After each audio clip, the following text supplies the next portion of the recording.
Down syndrome. What's Down syndrome? Trisomy 21. You have 3 copies of chromosome 21.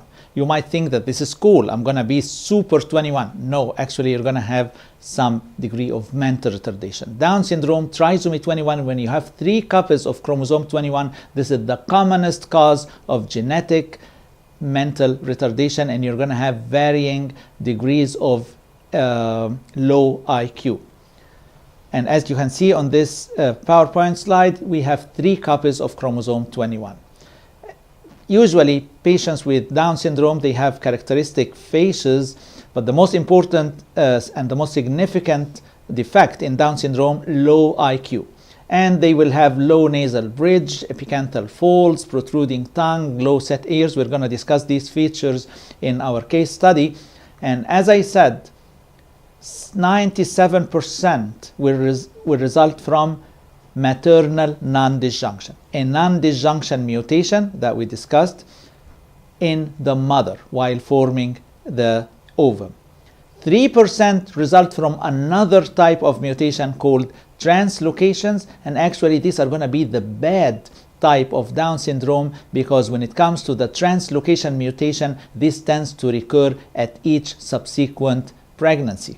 But with the 97% non-disjunction, it's kind of it happened just by chance. So it's not necessarily that in the subsequent pregnancies, the same lady is going to give birth to another Down syndrome baby.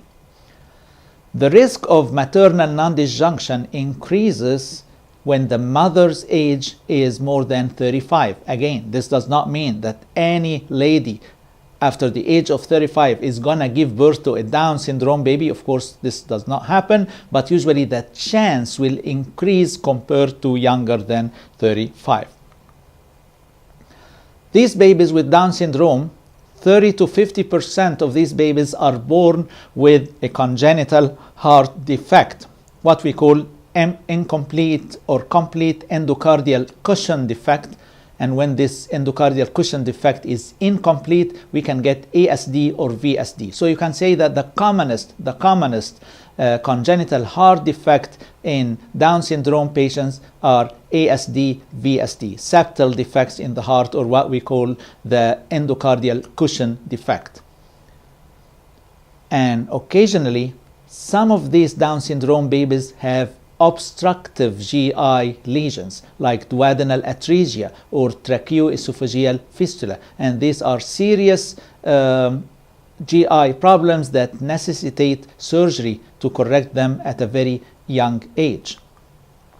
Unfortunately, patients with Down syndrome, they have increased risk for leukemia, specifically acute lymphocytic leukemia, ALL, and some of them, when they are old enough, they will develop premature Alzheimer's. So these are some of the features in Down syndrome. Let's go to our case study, our first case study today, which is the Down syndrome case study.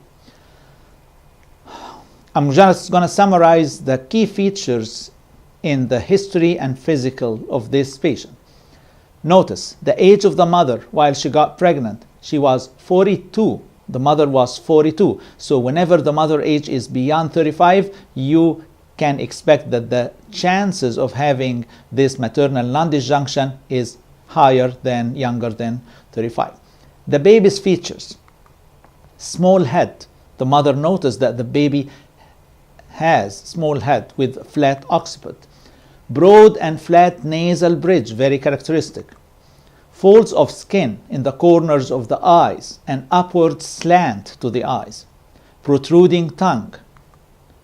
So these are the features of Down syndrome babies. Short fingers, look at the fingers, very short.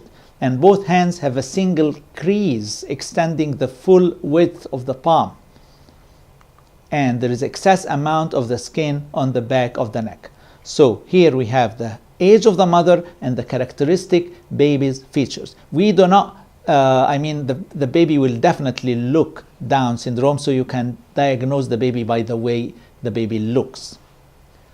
Let's do some of the important questions that were in this case study, the questions that you solved in this case study. Question 4. How to determine the genetic basis for the baby's anomalies. So you notice that the baby does not look normal. You suspect that the baby has Down syndrome. How to confirm this? We have to analyze the chromosomes in the baby cells. And when you analyze the chromosomes and you identify 3 copies of chromosome 21, now you have diagnosed trisomy 21, which accounts for 97% of cases of Down syndrome.